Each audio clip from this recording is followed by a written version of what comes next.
बिस्मिल्लाहिर्रहमानिर्रहीम। अस्सलाम वालेकुम व्यूवर्स, कैसे हैं आप सब? उम्मीद है आप सब ठीक होंगे। तो जनाब, मैं आज आ रही थी अम्मी को लेके हॉस्पिटल, जैसे कि मैंने आपको बताया था कि अम्मी आई हुई हैं और उनको लेके चेकअप करवाने हॉस्पिटल जाना है। तो ये हम हॉस्पिटल पहुंचे थे, लेकिन हमें चक्कर ही पड़ा था क्योंकि वहाँ पे हमें डॉक्टर तो मिले नहीं थे, क्योंकि उनका डे है मंगल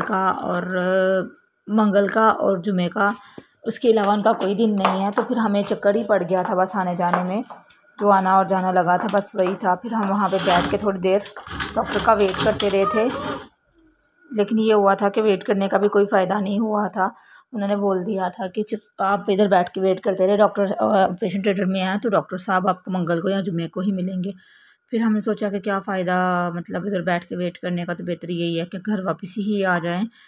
तो अम्मी थोड़ा परेशान थी, मैं उनको काम डाउन कर रही थी। मैंने कहा कोई बात नहीं, अब होता है, गिल्टी बन गई है। मतलब जहाँ से ऑपरेशन हुआ था ना, वहाँ से कुछ अजीब सा हो गया है, मतलब जैसे हवा भर जाती है या गिल्टी टाइप कुछ हो जाता है ना, इस टाइप का उनको हो गया है।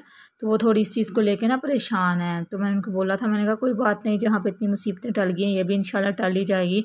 फिर उसके बाद घर आने के बाद ना बारिश हल्की हल्की शुरू हो गई थी। फिर हमने नाश्ता बनाया था, ये अंडे और नान मंगवाए थे मैंने, साथ में अंडे नान थे और साथ में चाय वगैरह बनाई थी। अम्मी ये बैठी हुई हैं, सामने वली बैठा हुआ है, और ये मेरा नाश्ता है। और उसके बाद फिर मैंने बिरयानी बनानी थी, बच्चे बिरयानी का बोल रहे थे, तो अम्मी को अब्बू ने लेने आ जाना। तो मैंने सोचा सुबह सुबह ही नाश्ता, मतलब नाश्ते के बाद ही खाना रख लिया जाए। तो ये मैंने प्याज टमाटर और अदरक वगैरह सारा कुछ एक ही जगह काटा था। प्रेशर में बिरयानी बना रही थी, प्रेशर में ज़रा जल्दी बनती है, तो मुझे थोड़ा जल्दी थी, इसलिए मैंने पानी डाल के इसको तो पहले स्टीम दे लिया था 5 मिनट के लिए। उसके प्रेशर वाली जो बिरयानी की रेसिपी है ना, वो वैसे भी ऑलरेडी मेरे पेज पे है, आप लोग चेक कर लीजिएगा मेरे चैनल में। तो इसको मैंने सारा मतलब स्टीम दे के, उसके बाद इसमें मैंने नमक मिर्च वगैरह डाल के, ऑयल डाल के, तो फिर चिकन डाल के उसको इस तरह से भूना था। फिर साथ में ऑयल डाला था, और सॉरी आलू डाले थे। आलू डालने के बाद बिरयानी मसाला डाला था, और इस तरह से हमारी बिरयानी का जो मतलब मसाला है वो रेडी हो गया था। मैंने चावल वगैरह बॉयल किए थे, और इसी तरह बस मैं बिरयानी बना रही थी। और बिरयानी की अलग अलग तरीके की रेसिपीज़ हैं, 3-4 किस्म की रेसिपीज़ हैं जो मैंने अपने चैनल पे शेयर की हुई हैं। अगर आपको इसके अलावा भी कोई रेसिपी देखनी हो तो आप वहाँ जाके देख सकते हैं। तो ये मैंने चिकन जो है, ज़्यादा चिकन नहीं थी, चिकन कम ही थी, तो मुझे ऑयल थोड़ा कम लग रहा था। बिरयानी में ऑयल ज़्यादा ही हो तो अच्छा लगता था, तो मैंने ऑयल थोड़ा और इसमें शामिल कर लिया था। तो इसको मैंने चिकन को अच्छी तरह से भून लिया था, और इसमें मैंने मसाले वगैरह डाले थे। सबसे ज़्यादा जो मोस्ट मज़े का और अच्छा जो मसाला है वो है सूखा धनिया पिसा हुआ, तो वो मैं हर खाने में ज़रूर डालती हूँ, उससे खाने का टेस्ट ही अलग हो जाता है। तो मैंने आलू डाल दिए थे, आलू डालने के बाद ही मैंने बिरयानी मसाला डाला था। इसमें पैकेट एक मंगवाया हुआ था बिरयानी मसाले का, वो डाला था। और डालने के बाद जो है मैंने इसको इस तरह से मिक्स किया था और ढाँप के रखा था, जब तक इसने घी नहीं छोड़ दिया तब तक मैं इसको भूनती रही थी।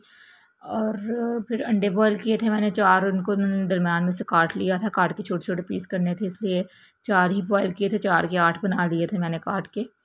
तो इसको मैंने थोड़ी देर के लिए स्टीम दी थी। मुझे गोश्त और जो आलू थे ना थोड़े खड़े खड़े लग रहे थे, तो मैंने 2 मिनट के लिए इसको बस इसे 2 मिनट के लिए जस्ट बंद किया था। और ये मैंने देचके में चावलों का पानी रखा था, और उसके बाद चावल जब बॉयल हो गए थे, तो ये देखें स्टीम देने के बाद इस तरह से हो गए थे, और ये चावल बॉयल हो गए थे, मैंने देचके में डाले थे। और अब मैंने येलो कलर इस पर डाला है, फूड कलर, और इसके साथ ही जो है मैंने इसमें मसाला वगैरह डाल दिया था, ठीक है।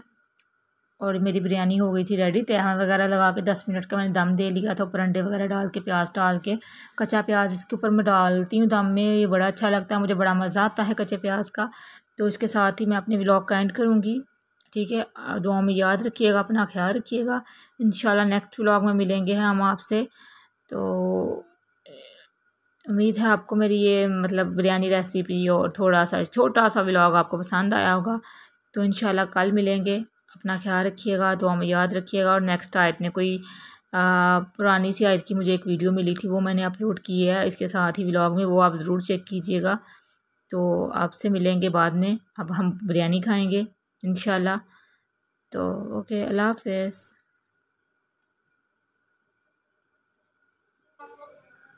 जी फ्रेंड्स, ये बिरयानी रेडी हो गई है, और ये आयत ने कुछ शरारतें की हुई। आयत की बचपन की मुझे एक वीडियो मिली थी, तो मैंने सोचा मैं आपके साथ शेयर कर लूँ। गाना मैंने इसलिए नहीं लगाया कि कॉपीराइट क्लेम आ जाता है उसी टाइम पे। तो ये देखें, तो अपनी दुआ में याद रखिएगा, अपना ख्याल रखिएगा।